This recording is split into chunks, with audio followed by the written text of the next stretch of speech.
everyone, this is Akash Shukani and welcome to Samarpan Techno School Biology YouTube channel. તમે ભણી રહ્યા છો chapter number 16 પર્યાવરણીય સમસ્યાઓ. આજે ભણીશું લેક્ચર નંબર 9. અત્યાર સુધી આપણે ગ્રીન હાઉસ અસર અને અન્ય પર્યાવરણીય પ્રદૂષકો દ્વારા ફેલાતી અસરો, તેના કારણે થતા નુકસાનો, અટકાવવાના ઉપાયો વગેરે વગેરે વિશે જાણ્યું. ત્યારબાદ આજે પર્યાવરણની અંદર જોવા મળતી એક અન્ય સમસ્યા વિશે જાણવાનું છે કે જેનું નામ છે ઓઝોન સ્તરમાં ગાબડા, એટલે કે ઓઝોન સ્તરમાં ગર્ત અથવા તો ગાબડું સમજાવો અથવા તો ઓઝોન સ્તરનું વિખંડન સમજાવો. કોઈ પણ રીતે તમને સવાલ પૂછે, જવાબ 1 નો 1. હવે તમારે એ પહેલા પણ એવું પણ જાણવું પડે કે આપણું પૃથ્વીનું વાતાવરણ, આ પૃથ્વીની સપાટી છે, આખી ગોળ છે પણ આપણે અત્યારે દોરતા નથી. પૃથ્વીનું વાતાવરણ ટોટલ 4 સ્તરની અંદર વિભાજિત છે. કેટલા? 4 સ્તરની અંદર. સૌથી પહેલું સ્તર છે જેને આપણે વાતાવરણ કહીએ છીએ, બરાબર? એટલે કે 10 કિલો પૃથ્વીની સપાટીથી 10 કિલોમીટર સુધીનું જે કોઈ પણ સ્તર છે એનું નામ છે ટ્રોપોસ્ફિયર. પૃથ્વીની સપાટીથી 10 કિલોમીટર સુધીનું લંબાઈ વાળું સ્તર, એને શું કહીશું આપણે? ટ્રોપોસ્ફિયર. ઓકે, એટલે કે આટલું, આ 10 કિલોમીટર સુધીનું હશે. ત્યારબાદ એના બહાર આવેલું, એટલે કે પૃથ્વીની સપાટીથી અહીંયાથી માંડવાનું, બરાબર, 50 કિલોમીટરની ઊંચાઈ આવેલું આ સ્તર કે જેને શું કહેવાશે? સ્ટ્રેટોસ્ફિયર. શું કહેવાય? સ્ટ્રેટોસ્ફિયર. ત્યારબાદ ઉપર 85 કિલોમીટર સુધી, ત્યાં અહીંયા 85 કિલોમીટર હશે, 50 કિલોમીટર થી ઉપર અને 85 કિલોમીટર સુધી આવેલા સ્તરને શું કહેવાશે? મીઝોસ્ફિયર. શું કહેવાય? મીઝોસ્ફિયર. અને 85 થી ઉપર 90, 95 અને 100 કિલોમીટર સુધીનું જે કોઈ પણ આ સ્તર જોવા મળે છે એને શું કહેવાશે? થર્મોસ્ફિયર. શું કહેવાય? થર્મોસ્ફિયર. આ પૃથ્વીનું વાતાવરણ જો કેટલું બધું દૂર દૂર સુધી આવેલું છે, 100 કિલોમીટર જેટલું ઊંચું. આપણને થાય 100 કિલોમીટર તો હમણાં આપણે ડિસ્ટન્સ કાપી લઈએ. આ ગુરુત્વાકર્ષણની વિરુદ્ધ છે. હિમાલયની ઊંચાઈ પણ કેટલી છે? 8500 મીટર, એટલે 8.5 કિલોમીટર આજુબાજુ. તો એ પણ વાતાવરણની બહાર નથી જઈ શકતું. હિમાલય તો કેટલું ઊંચું છે, વિશ્વનું સૌથી ઊંચું શિખર. ઓકે, તો એ પણ આનાથી બહાર જઈ શકતું નથી. વિચાર કરો તો અહીંયા સુધીના સ્તર છે આપણા પાસે. એમાંથી જે આપણે ભણવાનું છે એ ભણવાનું છે આજે સ્ટ્રેટોસ્ફિયર. કેમ? તો કે ઓઝોન સ્તરમાં ગબડું ક્યાં પડે? સ્ટ્રેટોસ્ફિયરમાં. ઓઝોન વિખંડન પામે. આ ઘટનાને શું કહેવાશે? ઓઝોન સ્તરમાં ગાબડું. હકીકતમાં આ સ્ટ્રેટોસ્ફિયર છે, ત્યાં ઓઝોન આવેલો હોય. ઓકે, અને આ ઓઝોન નિર્માણનું કામ, ઓઝોન પણ બન્યો કઈ રીતે હશે? ઓઝોન કઈ રીતે બને તો એ પહેલા હું તમને સમજાવી દઉં કે આપણા વાતાવરણની અંદર કોણ રહેલો હોય? ઓક્સિજન. આ વાતાવરણની અંદર એટલે કે સ્ટ્રેટોસ્ફિયરમાં રહેલો ઓક્સિજન નું અલ્ટ્રાવાયોલેટ કિરણ વડે શોષણ થાય અને શું બને? ઓક્સિજનના મુક્ત મૂલકો બને. શું બને? ઓક્સિજનના મુક્ત મૂલકો. આ મુક્ત મૂલકો અન્ય કોઈ ઓક્સિજનના અણુ સાથે જોડાઈ જાય અને શું બનાવે? ઓઝોન બનાવે. શું બનાવે? ઓઝોન. આ રીતે O3 જે છે એને શું કહેવાય? ઓઝોન. ક્યાં બને છે? સ્ટ્રેટોસ્ફિયરમાં. પરંતુ એ વિખંડન પણ પામે છે. આ ઓઝોન એ પર્યાવરણીય પ્રદૂષણને કારણે અથવા તો પર્યાવરણીય અસરને કારણે અથવા તો માનવકીય પ્રવૃત્તિને કારણે એ વિખંડન પામે છે કે જેના ખૂબ મોટા મોટા નુકસાનો છે. ઓકે, તો જ્યારે ક્યારે પણ સૂર્યની અંદરથી, આ અહીંયા કોણ છે? સૂર્યભાઈ. સૂર્યની અંદરથી આવતા કિરણો, અહીંયા જ્યારે ક્યારે પણ સૂર્યની પૃથ્વી પર પડશે આ કિરણો, ત્યારે અલ્ટ્રાવાયોલેટ કિરણો છે. કયા? યુવી લાઇટ કિરણો. એને શું બીજું કહેવાય? અલ્ટ્રાવાયોલેટ કિરણોને શું કહેવાય? પાર જાંબલી કિરણો. નીટ માટે યાદ રાખો કે પારજામની કિરણોની તરંગ લંબાઈ કેટલી હશે? દ્રશ્ય પ્રકાશની તરંગ લંબાઈ કેટલી હોય? તો કે આપણે જાની વાલી પીના લા એવી રીતે ગોતીએ છીએ, બરાબર? તો 400 નેનોમીટર થી 700 નેનોમીટરના દ્રશ્યોને આપણે જોઈ શકીએ, પરંતુ યુવી લાઇટને આપણે જોઈ શકતા નથી. એ જાંબલી નથી. જાંબલી હોય તો 400 થી 430 આજુબાજુની તરંગ લંબાઈ હોય. નેનોમીટરની વાત કરું છું, બરાબર? બધું નેનોમીટરમાં. તો આ પારજાંબલી એટલે કે એ દેખાતું પણ નથી, પારદર્શક રીતે જાંબલી છે, એટલા માટે આપણે એને પારજાંબલી કીધું. તો એ પારજાંબલી કિરણોની તરંગ લંબાઈ કેટલી હશે? 100 નેનોમીટર થી 400 નેનોમીટર તરંગ લંબાઈ હોય. એંગસ્ટ્રોમમાં કહો તો 1000 એંગસ્ટ્રોમ થી 4000 એંગસ્ટ્રોમ તરંગ લંબાઈ આ કિરણોની જોવા મળે. સમજ પડી? આ પારજાંબલી કિરણો છે, એ જો આપણે મનુષ્યની સપાટી પર આવે, મનુષ્યના કોઈ ટચમાં પણ આવે, તો આપણને ઘણી વખત એનાથી નુકસાન થતું હોય છે, રોગો થતા હોય છે. કેવા કેવા રોગો થતા હોય છે તો એ પણ હમણાં આપણે જોઈએ. પારજાંબલી કિરણો છે, બરાબર? હવે આ પારજાંબલી કિરણો આપણને આ ઓઝોન જે છે એ ઓઝોન એનું શું કરી લે છે? શોષણ કરી લે છે. શું કરી લે? શોષણ કરી લે. એટલા માટે આપણને કોઈ બહુ નુકસાન થતું નથી. એટલે કે આ અહીંયા આવેલો ઓઝોનનું સ્તર, અહીંયા કોણ આવેલું છે? ઓઝોનનું સ્તર આવેલું છે. એ આ યુવી લાઇટ કિરણોથી આપણને શું આપે છે? રક્ષણ આપે છે. નુકસાન થવા દેતું નથી, રક્ષણ આપે છે. પરંતુ આ ઓઝોન સ્તરની અંદર ગાબડા મળ્યા છે પડવા આપણી માનવકીય પ્રવૃત્તિના કારણે, તો આ યુવી લાઇટ કિરણો પૃથ્વીની સપાટી પર પડશે. આ પૃથ્વીની સપાટી પર પડશે તો આપણને શું થશે? નુકસાન થશે. આપણને એમ થાય કે સર આ ઓઝોનનું સ્તર પાતળું હોય કે જાડું હોય? તો ઓઝોનનું સ્તર વિવિધ જાડાઈ ધરાવતું હોય. આ ઓઝોનના સ્તરની જાડાઈ તમે કયા એકમમાં માપશો? કિલોમીટરમાં? મીટરમાં? તો કે નહીં.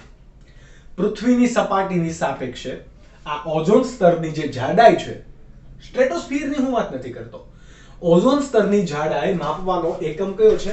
ડોબ્સન એકમ. કયો?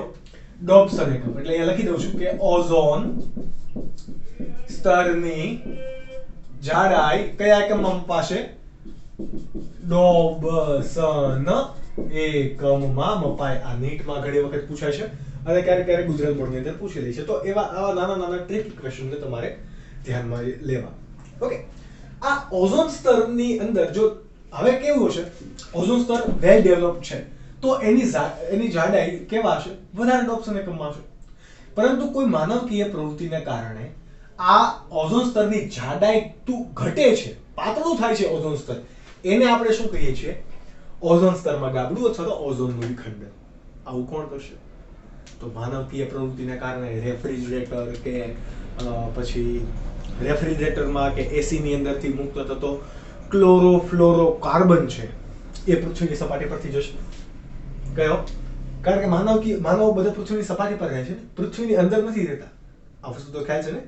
પૃથ્વીની સપાટી પર રહીએ છીએ તો આ ઓઝોન સ્તરની જાડાઈ ઘટાડશે કોણ?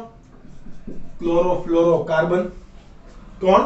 ક્લોરોફ્લોરોકાર્બન. ત્યારબાદ નાઇટ્રસ ઓક્સાઇડ પણ આ ઓઝોન સ્તરની જાડાઈ તોડવા માટે જવાબદાર છે. અને આની સિવાય મિથેન, ક્યારેક થોડોક પ્રમાણમાં મિથેન અને ક્લોરીન આયન. જો કે ક્લોરીન તો અહીંયા પણ હશે ક્લોરોફ્લોરોકાર્બનમાં. ક્લોરો એનો મતલબ કે ત્યાં ક્લોરીન છે, ફ્લોરો એટલે કે ત્યાં ફ્લોરીન છે, કાર્બન પણ છે. એવા ઘટક જ્યારે પણ પૃથ્વીની સપાટી પરથી વાતાવરણમાં મુક્ત થાય તો એ સીધા ક્યાં જાય છે? સ્ટ્રેટોસ્ફિયરમાં જાય છે. ક્યાં જાય છે? સ્ટ્રેટોસ્ફિયરમાં. હવે સ્ટ્રેટોસ્ફિયરમાં કોણ બનેલું હતું? ઓઝોન બનેલું હતું, એટલે કે O3 હતો. આ સ્ટ્રેટોસ્ફિયર ની અંદર આવેલો ઓઝોન કયા કિરણોનું શોષણ કરે છે? યુવી લાઇટનું શોષણ કરે છે. પરંતુ આ ક્લોરોફ્લોરોકાર્બનની અંદર આવેલો ક્લોરીન, કોણ? ક્લોરીન. ક્લોરીન એ ઉદ્દીપક તરીકે વર્તે છે. કોના તરીકે? ઉદ્દીપક તરીકે વર્તે છે. અને આ જે કેવું છે? ઓઝોન એનું વિખંડન કરે છે. એટલે O2+ મુક્ત મૂલક આવું બનાવી દે છે. તો ઓઝોન સ્તરનું ગાબડું પડશે, ઓઝોન સ્તરને તોડે છે, ઓઝોનના અણુને તોડે છે. એવું કહેવાય કે એક ક્લોરીન પરમાણુ કેટલા ઓઝોનના અણુનું વિખંડન કરી શકે? તો કે 1 લાખ. આ રીતે લખું, બરાબર? એટલે કે 1 લાખ અણુનું વિખંડન કરે. એનો મતલબ કે થોડો એવો પણ ક્લોરીન એ વધારે ઓઝોન સ્તરમાં ગાબડું અથવા પેદા કરી શકે છે, બરાબર? જો આ એક ક્લોરીનનો પરમાણુ છે. હવે વાતાવરણની અંદર એક તો ક્લોરીન પરમાણુ જશે નહીં, એમ સામે ઓઝોનના પણ ખાલી 1 લાખ પરમાણુ તો હશે નહીં. જેમ વધારે ક્લોરીન પરમાણુ ઉપર જાય છે એમ વધારે ઓઝોનનું વિખંડન થાય છે. પરિણામે આ ઓઝોન સ્તરની જે જાડાઈ છે એ ઘટે છે, એટલે કે ઓછા ડોપ્સન થાય છે. આપણે જે કોઈ પણ એકમમાં મપાતી હોય એ બરાબર, એ એકમ કયો છે? ડોપ્સન એકમ. એટલે ધીરે ધીરે આ જાડાઈ જે જાડી હતી એ હવે કેવી થઈ જાય છે? પાતળી. પાતળી થઈ જાય તો પછી આ યુવી લાઇટ કિરણો ક્યાંકથી પૃથ્વીની સપાટી પર પડે છે. મોટા ભાગના યુવી લાઇટ કિરણો શોષાઈ જાય છે. યુવી લાઇટ કિરણોની હું તમને એની તરંગલંબાઈના આધારે યુવી લાઇટ કિરણોને પણ કેટલા 3 ભાગમાં વહેંચવામાં આવે. UVA, UVB અને UVC કિરણો. તરંગલંબાઈના આધારે 3 ભાગમાં તમે એને વહેંચશો. એમાં આ UVC છે એ કેવા હશે? 100 થી 280 નેનોમીટરની તરંગલંબાઈ ધરાવતા કિરણો યુવી લાઇટ એ બધા UVC તરીકે ઓળખાશે. ત્યારબાદ 280 થી 315 નેનોમીટર વાળા તરંગલંબાઈ વાળા કિરણો એ UVB તરીકે ઓળખાય છે. અને UVA તો એ વધારે હાનિકારક છે. કેમ તો કે 315 નેનોમીટર થી 400 નેનોમીટરની તરંગલંબાઈ વાળા અલ્ટ્રાવાયોલેટ કિરણો એ UVA વડે ઓળખાય છે. ઓકે, આ વસ્તુ નીટ માટે યાદ રાખો. હવે એમાં જ્યારે ઓઝોન સ્તરની ઓઝોન સ્તરની જાડાઈમાં ઘટાડો થાય કે ઓઝોનમાં ગાબડું પડે ત્યારે આ અલ્ટ્રાવાયોલેટ બી કિરણોને પણ શોષી શકાતા નથી. એટલે કે એ પણ પૃથ્વીની સપાટી પર પડે છે. હા, અલ્ટ્રાવાયોલેટ સી છે એટલે કે અલ્ટ્રાવાયોલેટ બી કરતા નાની તરંગલંબાઈ વાળા કિરણોનું શોષણ થઈ જાય છે. એ થઈ જાય કારણ કે બહુ ઓછી તરંગલંબાઈ છે. પરંતુ આ બેનું શોષણ થઈ શકતું નથી. આ બધાનું શોષણ ના થાય તો શું થશે? મનુષ્યની સપાટી પર આવશે. પૃથ્વીની સપાટી પર આવે તો મનુષ્ય, પ્રાણી, વનસ્પતિ ઘણા બધા અહીંયા રહે છે. ઓકે, એટલા માટે અહીંયા કઈ કઈ અસરો કરે? તો કે DNA અને પ્રોટીન. કેવા? DNA અને પ્રોટીન આ બંનેનું શું કરી શકે છે? શોષણ કરી શકે છે. શોષણ કરે આવા કિરણો આવ્યા તો DNA ના અણુ તૂટશે, પ્રોટીનના અણુ તૂટે. એટલે કે DNA અને પ્રોટીનની રચનામાં ભંગાણ અથવા તો બદલાવ આવે છે. ભંગાણમાં અથવા તો બદલાવ આવે છે. જો DNA ની રચનામાં બદલાવ થાય તો શું થાય? DNA માં વિકૃતિ ઉત્પન્ન થાય. અને વિકૃતિ ઉત્પન્ન થાય જેની હાનિકારક અસરો પણ હોઈ શકે અને ભિન્નતા પણ હોઈ શકે. ઓકે, આની સાથે સાથે જો આપણા મનુષ્યની ચામડી પર આવશે તો ચામડીના કેન્સર જેવા રોગો થશે, બરાબર? ત્વચાના કોષો વૃદ્ધત્વ પામશે, હાનિ થશે અને અનેક પ્રકારના ચામડીના કેન્સર થઈ શકે. ઓકે, એટલે ત્રીજી ઘટના કઈ થશે? ચામડીના કેન્સર થાય. અને ચોથું, આ અલ્ટ્રાવાયોલેટ બી કિરણો છે એટલે કે 280 થી 315 નેનોમીટર વાળા તરંગલંબાઈનું શોષણ આપણી મનુષ્યની આંખમાં આવેલ નેત્રપટલ કે જ્યાં પ્રતિબિંબ રચાય છે, આ નેત્રપટલ આ કિરણોનું શોષણ કરે અને ત્યાં સોજો આવે. શું આવે? સોજો આવે. તો બરાબર, અલ્ટ્રાવાયોલેટ બી કિરણોનું શોષણ નેત્રપટલ વડે થતા નેત્રપટલની અંદર શું આવે? સોજો આવે કે જેને આપણે શું કહીએ છીએ? સ્નો બ્લાઇન્ડનેસ અથવા તો આપણે ગુજરાતીમાં સાદી ભાષામાં કહીએ તો કહેવાય મોતિયું. શું કહેવાય? મોતિયું.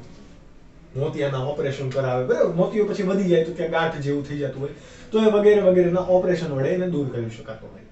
તો આ સ્નો બ્લાઇન્ડનેસ આંખને પણ નુકસાન થાય છે, ચામડીને પણ નુકસાન થાય છે, ડીએનએ માં વિકૃતિ પણ આવી શકે, આટલી બધી હાનિ કરી શકે છે જો ઓઝોન સ્તરના ગાબડામાં ઓઝોન સ્તરની જાડાઈમાં વધારો થાય અને ઓઝોન સ્તરની જાડાઈમાં ઘટાડો થાય અને ઓઝોન ગાબડું પડે તો આટલા બધા નુકસાનો આપણને થઈ શકે છે. પરંતુ આવું આપણે થવા દેવું જોઈએ નહીં.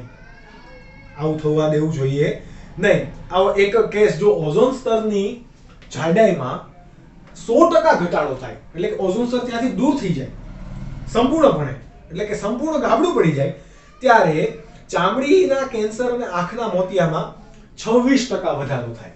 આ એક વસ્તુ નીટ માટે યાદ રાખજો કે જો ઓઝોન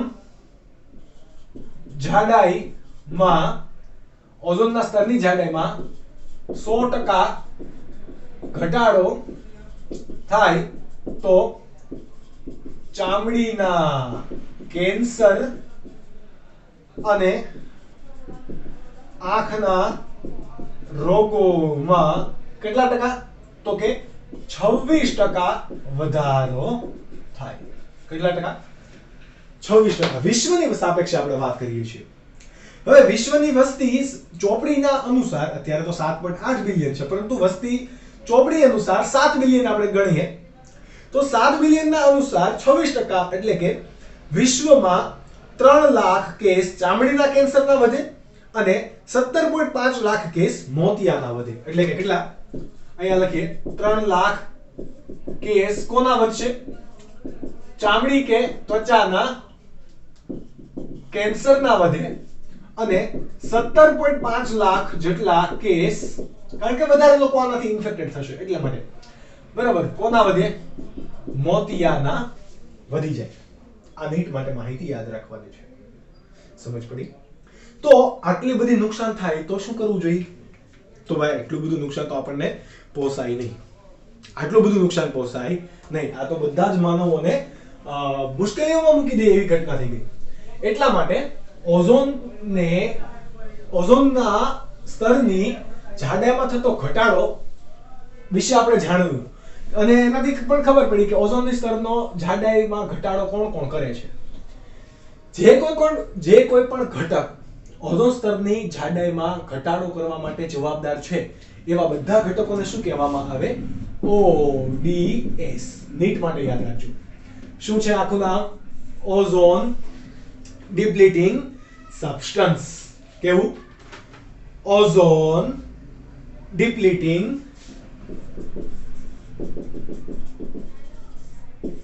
સબસ્ટન્સ. આ ઓઝોન ડિપ્લીટિંગ સબસ્ટન્સ ની અંદર કોનો સમાવેશ થશે?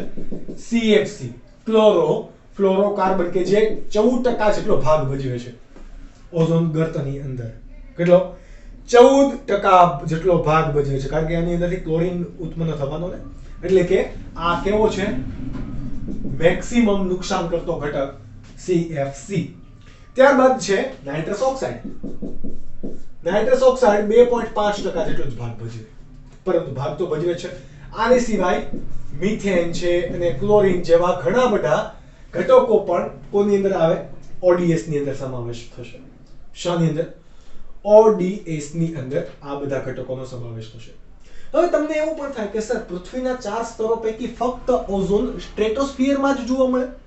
આપણે તો ઘણી વખત એવું પણ ભણીએ છીએ કે વહેલી સવારે ઉઠીને ચાલવું, વહેલી સવારે ઉઠીને વાંચવું, જેનાથી વાતાવરણમાં રહેલો ઓઝોન એ આપણે શ્વાસોશ્વાસમાં આવે ને આપણને ફાયદો પણ થાય. તો સ્ટ્રેટોસ્ફિયર કે આપણે ટ્રોપોસ્ફિયર કહીએ એમાં ઓઝોન ના હોવો જોઈએ? તો કે યસ. પરંતુ આ ઓઝોનના 2 પ્રકાર પડશે. કેટલા પ્રકાર? 2 પ્રકાર. કયા કયા? તો એ પણ હું તમને યાદ રાખી દઉં કે ટ્રોપોસ્ફિયરમાં જો બને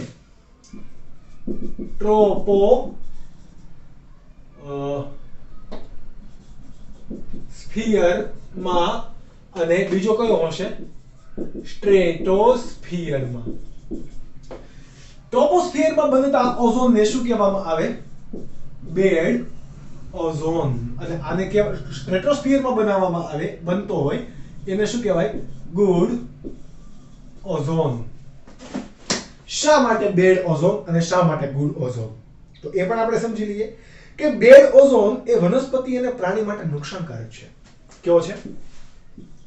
વનસ્પતિ અને પ્રાણી માટે નુકસાનકારક. શા માટે નુકસાનકારક? હમણાં તો તમે એવું કહ્યું હતું કે યાદ શક્તિ વધે, સ્વાસ્થ્ય વધે. પરંતુ ભાઈ જ્યાં ઓઝોન બનશે તો જેમ ઓઝોનનું પ્રમાણ વધશે એમ ઓક્સિજનનું પ્રમાણ ઘટશે. આ ઓક્સિજનનું પ્રમાણ ઘટશે તો શ્વાસોશ્વાસમાં તકલીફ થશે. કારણ કે બધા જ સજીવોનો પ્રાણવાયુ કોણ? ઓઝોન નહીં, ઓક્સિજન. ઓઝોનનું માઇનોર પ્રમાણ એ સારું છે, પરંતુ જો પ્રમાણ વધે તો એ કેવો છે? Bad ozone. જ્યારે ગુડ ઓઝોન શા માટે અહીંયા કીધું? કારણ કે એ અલ્ટ્રાવાયોલેટ કિરણોનું શોષણ કરી પૃથ્વી પર આવતા અટકાવે છે. એટલા માટે સ્ટ્રેટોસ્ફિયરના ઓઝોનને કેવો કીધો? Good ozone. જો જરૂરિયાત પ્રમાણે કોઈક આપણને સારું કહે છે, કોઈ આપણને ખરાબ કહે છે. જ્યાં જેની જેવી જરૂરિયાત તો એને સારો ઓઝોન કીધો, અને એની જ્યાં જરૂરિયાત નથી એને ખરાબ કીધો. એટલે આપણે મનુષ્ય સાથે પણ એવું છે. જ્યાં કોઈ પણ જેની જરૂરિયાત છે એવા લોકો આપણને જાણે છે, આપણને લેવા એવા લોકો ઓળખે છે. બધા જ લોકો સ્વાર્થી છે, આ હકીકત સ્વીકારી લેવી. કોઈ તમારું છે નહીં, આ હકીકત પણ સ્વીકારી લેવી. પેરેન્ટ્સ સિવાય, પેરેન્ટ્સ આપણા છે, બીજું કોઈ આપણું નથી. એ તમે જેમ જેમ જિંદગીની દોરમાં આગળ વધશો એટલે તમને આવા એક્સપિરિયન્સ થશે. ઓકે, એટલે હંમેશા તમારે તમારું ભલું ઈચ્છવું અને સારા મનુષ્ય બનવાની કોશિશ કરતા કરતા આગળ વધવું. બીજો શું વિચારશે, પેલો શું કરશે તો કાંઈ પડવા નથી. તમારો ખાસ મિત્ર કોણ છે કે ખાસ એવો દુશ્મન કોણ છે એની પણ પરવા નથી કરવાની. કેમ? તો કે તમારો ખાસ દોસ્તાર એ એટલા માટે છે અત્યારે કારણ કે એને તમારી જરૂરિયાત છે. જરૂરિયાત જેદી એમની પૂરી થઈ જશે ત્યારે એના માટે તમે ખાસ નહીં રહો. ધીરે ધીરે ક્યારેક શત્રુમાં પણ ફેરવાઈ જાય. પણ આ બધી બાબતો તમને એક્સપિરિયન્સ થશે અને આ જ લાઈફ છે. બધા જ એક્સપિરિયન્સ તમને મળશે અને એમાંથી એ એક્સપિરિયન્સમાંથી જો તમે બહાર આવી ગયા તો પછી જન્નત જ એ પૃથ્વી પર આવી જશે. પણ એ સમજવા માટે પહેલા તો પછી સમજશું, પણ એ પહેલા આ ડિસ્પ્લિટિંગ સબસ્ટન્સ કોને કહેવાય, સોરી ડેપ્લિટિંગ સબસ્ટન્સ કોને કહેવાય એ તમને ખબર પડતી હોવી જોઈએ.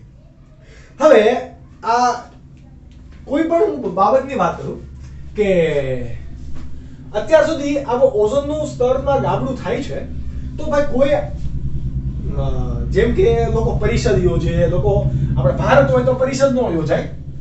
આપણા લોકોને આંદોલનમાં ખબર પડે છે. શેમાં? આંદોલનમાં. પરંતુ આ ઓઝોન સ્તરની અંદર જે ઘટાડો થઈ રહ્યો છે જેનાથી પૃથ્વી પર આવેલા મનુષ્યોને નુકસાન થાય છે, તો આ અંતર્ગત કોઈ કાયદા કાનૂન કે એવું લાવવામાં આવ્યું કે નહીં? તો કે યસ, 1987 ની અંદર કેનેડાના મોન્ટ્રીયલ શહેરમાં, ક્યાં? કેનેડાના મોન્ટ્રીયલ શહેરમાં મોન્ટ્રીયલ પ્રોટોકોલ લાગુ પાડવામાં આવ્યો. આ મોન્ટ્રીયલ પ્રોટોકોલ ખાસ કરીને યાદ રાખો કારણ કે નીટની અંદર વારંવાર આ અને એની ઈસવીસન પૂછાઈ ગયેલા છે. ગુજરાત બોર્ડની અંદર પણ પૂછાય છે એઝ એમસીક્યુ. તો મોન્ટ્રીયલ પ્રોટોકોલ કોના અંતર્ગત છે? ઓઝોન અંતર્ગત. બરાબર, તો આ વસ્તુ યાદ રાખવી. મોન્ટ્રીયલ પ્રોટોકોલ લાગુ પાડવામાં આવ્યો. ત્યારબાદ ભારત જેવા વિકાસશીલ અને America, Russia, Japan, France, German જેવા વિકસિત દેશો પણ આ ઓઝોન સ્તરમાં થતા ગાબડા વિશે ચિંતાજનક અસરો ઉત્પન્ન કરી રહી છે. એ ચિંતાગ્રસ્ત છે અને જેમ બને એમ આ ઓઝોન સ્તરનો ગાબડું ઘટાડી શકાય અથવા તો પછી ઓઝોન સ્તરનું ગાબડું જેના કારણે થાય છે એવા બધા આ ઓડીએસ ફેક્ટરને દૂર કરી શકાય અથવા તો એનો કોઈ વૈકલ્પિક કારક શોધી શકાય એનું સંશોધન કરી રહ્યા છે. અને આજે આપણને ક્લોરોફ્લોરોકાર્બનનું વૈકલ્પિક કારક હાઇડ્રોફ્લોરોકાર્બન પણ મળી ગયું છે, જેનાથી સીએફસી વાયુ એ વાતાવરણમાં નથી ફેલાતો, એચએફસી વાયુ ફેલાય છે કે જેની અંદર હાઇડ્રોફ્લોરોકાર્બન હોવાથી ક્લોરીન એ વાતાવરણમાં ભળતો નથી અને ઓઝોનનું ઉદ્દીપક તરીકે વિઘટન પણ કરતો નથી, જેનાથી વાતાવરણનું ઓઝોન સ્તરનું ગાબડું સુરક્ષિત છે. બરાબર, પરંતુ એક વસ્તુ યાદ રાખવું પડશે કે એન્ટાર્કટિકા પર ઓઝોનનું ગાબડું, આવું તમે બહુ સાંભળ્યું હશે. ક્યાં? એન્ટાર્કટિકા પર ઓઝોનનું ગાબડું. તમને કહે સર એન્ટાર્કટિકા ઉપર તો કોઈ રહેતું નથી, ધ્રુવ પ્રદેશ છે ને, દક્ષિણ ધ્રુવ પ્રદેશ. એન્ટાર્કટિકા પર રહેતું કોઈ નથી, રહે છે બધા વચ્ચેના પ્રદેશોમાં, ઉષ્ણકટિબંધીય પ્રદેશ, સમશીતોષ્ણીય પ્રદેશ. તો આ ઓઝોન ગર્ત ત્યાં કેમ જોવા મળ્યું? કારણ કે આ પૃથ્વી હોય તો આપણે એવી વાત કરી કે પૃથ્વીની હવા આ રીતે ફેલાતી હોય, બરાબર, આ રીતે ઉત્તર ધ્રુવ તરફ હંમેશા વાયુ જશે અને દક્ષિણ ધ્રુવ તરફ. એટલા માટે સૂર્યના કિરણો જો આવી રીતે આવે તો વિષુવવૃત્ત પર ગરમી વધારે ઉત્પન્ન કરતા હોય. આ ઠંડા પ્રદેશો અહીંયા જોવા મળે છે. તો આ બધી આબોહવાકીય વાયુ છે કે બધા જ ક્યાં જવાના? ધીરે ધીરે આ ધ્રુવ પ્રદેશ પર જવાના, કારણ કે ત્યાં હવાની ઘનતા વધારે હશે. કેમ? તો કે ત્યાં ઠંડુ વાતાવરણ છે, એટલા માટે એ અહીંયા જાય છે. અહીંયા જાય અને ક્લોરીન અહીંયા આવેલા ઓઝોનનું શું કરે? ગાબડું કરે. શું ઉત્પન્ન કરે? ગાબડું ઉત્પન્ન કરશે. આ એન્ટાર્કટિકા પ્રદેશ પર સૌથી વધારે જોવા મળ્યું. ઓઝોન ગર્ત સૌથી પહેલા ક્યારે જોવા મળ્યું હતું? તો કે નિમ્બસ 7 ઉપગ્રહ દ્વારા 1985 માં નિમ્બસ 7 નામના ઉપગ્રહ દ્વારા સૌ પ્રથમ એન્ટાર્કટિકા ધ્રુવ પર જોવામાં આવ્યું. શું જોવામાં આવ્યું? તો કે ઓઝોન ગર્ત સૌ પ્રથમ અહીંયા આપણને દેખાડ્યું. પછી કાળક્રમે ખબર પડી કે આના માટેના કારણો શું છે, આનાથી નુકસાન શું છે, અને હાલમાં આનાથી બચવા માટેના ઉપાયો પણ શોધવામાં આવી રહ્યા છે. આ ઓઝોન ગર્ત તમારે સામાન્ય રીતે એન્ટાર્કટિકા ઉપર અત્યારે ક્યારે જોવા મળે? તો કે ઓગસ્ટ અને ઓક્ટોબરની વચ્ચે. એન્ટાર્કટિકા પ્રદેશ પરની વાત છે, બરાબર. એટલે અહીંયા કોણ આવે? સપ્ટેમ્બર મહિનાની અંદર આ ઓઝોન ગર્ત સૌથી વધારે એન્ટાર્કટિકા પ્રદેશ પર જોવા મળશે. આની સિવાય વિશ્વમાં જો જોવા જઈએ તો વસંત ઋતુમાં આ વધારે જોવા મળે. કઈ? વસંત ઋતુમાં વધુ જોવા મળે. અને સૌથી વધારે ક્યારે જોવા મળશે? તો કે જુલાઈ થી ઓક્ટોબરના મહિનામાં. આપણે અહીંયા પણ કીધું, બરાબર, જુલાઈ થી ઓક્ટોબર દરમિયાન ઓઝોન ગર્ત કેવું હશે?